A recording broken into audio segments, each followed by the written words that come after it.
ಓಂ ನಮಃ ಶಿವಾಯ.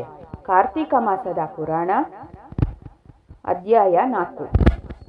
ಭಗವಾನ್ ಮಹಾವಿಷ್ಣುವು ದೇವತೆಗಳಿಗೆ ಹಿಂದೆ ಹೇಳಿದಂತೆ ಕಾರ್ತೀಕ ಮಾಸದ ಮಹಿಮೆಯನ್ನು ಉಪದೇಶಿಸಿದ ಮೇಲೆ ಸಣ್ಣ ಮೀನಿನ ಮರಿಯಾಗಿ ಮತ್ಸ್ಯಾವತಾರವನ್ನು ತಾಳಿದನು. ವಿಂಧ್ಯ ಪರ್ವತದ ಸಮೀಪದಲ್ಲಿ ಕಶ್ಯಪ ಮಹರ್ಷಿಗಳು ತಮ್ಮ ಆಹ್ನಿಕವನ್ನು ಮಾಡಿಕೊಂಡಿರುವಾಗ ಈ ಮೀನಿನ ಮರಿಯು ಅವರ ಕಮಂಡಲದಲ್ಲಿ ಸೇರಿಕೊಂಡಿತು. ಆ ಮೀನು ಕಮಂಡಲವನ್ನು ಮೀರಿ ಬೆಳೆಯಿತು. ಆಗ ಅದನ್ನು ಕಶ್ಯಪರು ಒಂದು ತೊರೆಯಲ್ಲಿ ಬಿಟ್ಟರು. ಅದು ತೊರೆಯನ್ನು ಮೀರಿ ಬೆಳೆಯಿತು.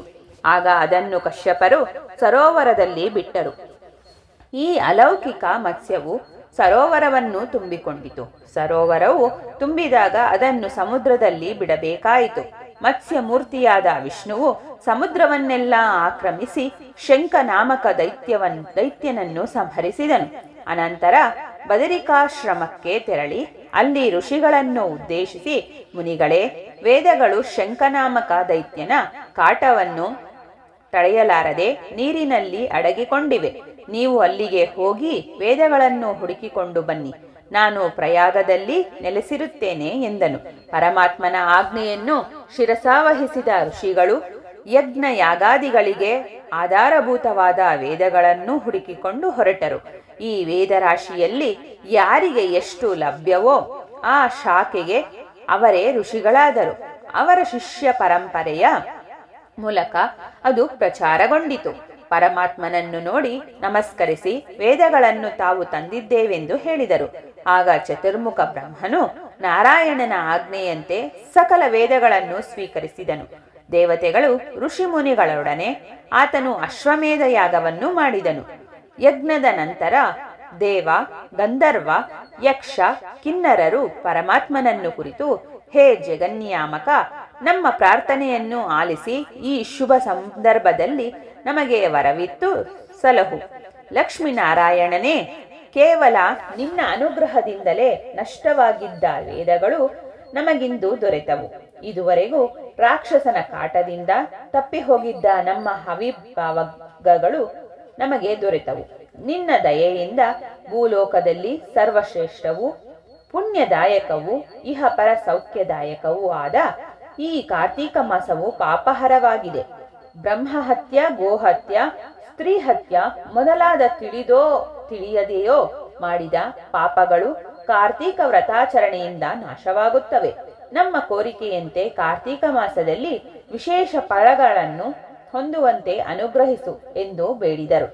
ದೇವತೆಗಳ ಪ್ರಾರ್ಥನೆಯನ್ನು ಆಲಿಸಿದ ಭಗವಂತನು ಮಂದಹಾಸ ಬೀರುತ್ತಾ, ದೇವತೆಗಳೇ, ನಿಮ್ಮ ಅಭಿಪ್ರಾಯವು ಸಮ್ಮತವಾಗಿದೆ. ನಿಮ್ಮ ಆಸೆಯಂತೆ ಈ ಪ್ರಯಾಗ ಕ್ಷೇತ್ರವು ಬ್ರಹ್ಮಕ್ಷೇತ್ರವೆನಿಸಲಿ. ಸ್ವಲ್ಪ ಸಮಯದಲ್ಲೇ ಸೂರ್ಯವಂಶದಲ್ಲಿ ಜನಿಸುವ ಭಗೀರಥ ಮಹಾರಾಜನು ಸುರಗಂಗೆಯನ್ನು ಇಲ್ಲಿಗೆ ತೆಗೆದುಕೊಂಡು ಬರುತ್ತಾನೆ.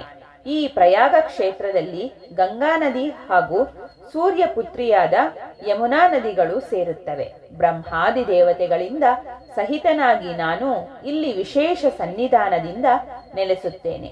ಆದ್ದರಿಂದಲೇ ಇದನ್ನು ತೀರ್ಥರಾಜ ಎನ್ನುತ್ತಾರೆ.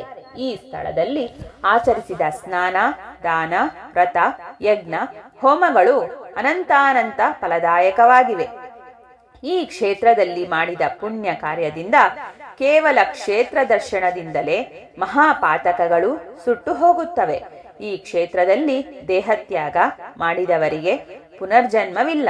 ಯಾರು ಈ ಕ್ಷೇತ್ರದಲ್ಲಿ ಪಿತೃಕಾರ್ಯವನ್ನು ಆಚರಿಸುವರೋ ಅವರ ಪಿತೃಗಳು ನನ್ನ ಸಾರೂಪ್ಯವನ್ನೇ ಹೊಂದುತ್ತಾರೆ. ಅದರಲ್ಲಿಯೂ ಕಾರ್ತೀಕ ಮಾಸದಲ್ಲಿ ಮಾಡಿದ ಪ್ರಯಾಗ ಸಂಗಮ ಸ್ನಾನವು ಅನಂತ ಫಲದಾಯಕವಾಗಿದೆ. ಸೂರ್ಯನು ಮಕರ ರಾಶಿಗೆ ಬಂದಾಗ ಸಂಕ್ರಮಣ ಕಾಲದಲ್ಲಿ ಪ್ರಾತಃ ಸ್ನಾನ, ಮಾಘಸ್ನಾನ, ಕಾರ್ತೀಕ ಸ್ನಾನ ಮುಂತಾದವುಗಳನ್ನು ಶ್ರದ್ಧಾಭಕ್ತಿಗಳಿಂದ ಆಚರಿಸಿದವರನ್ನು ನೋಡಿದರೆ ಸಾಕು, ಸಾಮಾನ್ಯ ದೋಷಗಳು ಪರಿಹಾರವಾಗುವವು. ಅಂತಹ ಭಕ್ತರಿಗೆ ನಾನು ಸಾಲೋಕ್ಯ, ಸಾಮೀಪ್ಯ, ಸಾರೂಪ್ಯ ಮತ್ತು ಸಾಯುಜ್ಯ ಪದವಿಗಳನ್ನು ಅನುಗ್ರಹಿಸುತ್ತೇನೆ ಎಂದನು. ಹೇ ಋಷಿಗಳೇ, ನಾನು ಎಲ್ಲಾ ಕಾಲಗಳಲ್ಲಿಯೂ ಈ ಬದರಿ ಕ್ಷೇತ್ರದಲ್ಲಿ ವಾಸಿಸುತ್ತೇನೆ. ಇತರ ಕ್ಷೇತ್ರಗಳಲ್ಲಿ 100 ವರ್ಷ ತಪಸ್ಸು ಮಾಡಿದುದರ ಫಲ ಇಲ್ಲಿ ಒಂದೇ ದಿನ ಮಾಡಿದ ತಪಸ್ಸಿನಿಂದ ದೊರೆಯುತ್ತದೆ.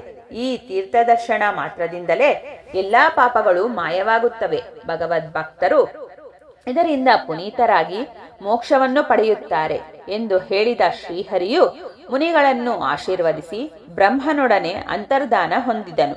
ಈ ಕಥಾಶ್ರವಣ ಮಾತ್ರದಿಂದಲೇ ಮಹಾಪುಣ್ಯಗಳು ದೊರೆಯುತ್ತವೆ ಎಂದು ನಾರದರು ನಿರೂಪಿಸಿದರೆಂಬಲ್ಲಿಗೆ ಕಾರ್ತೀಕ ಮಾಸ ಮಹಿಮೆಯ 4ನೇ ಅಧ್ಯಾಯವು ಮುಕ್ತಾಯವಾಯಿತು.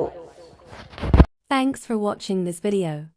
Please subscribe my YouTube channel for more videos. Thank you.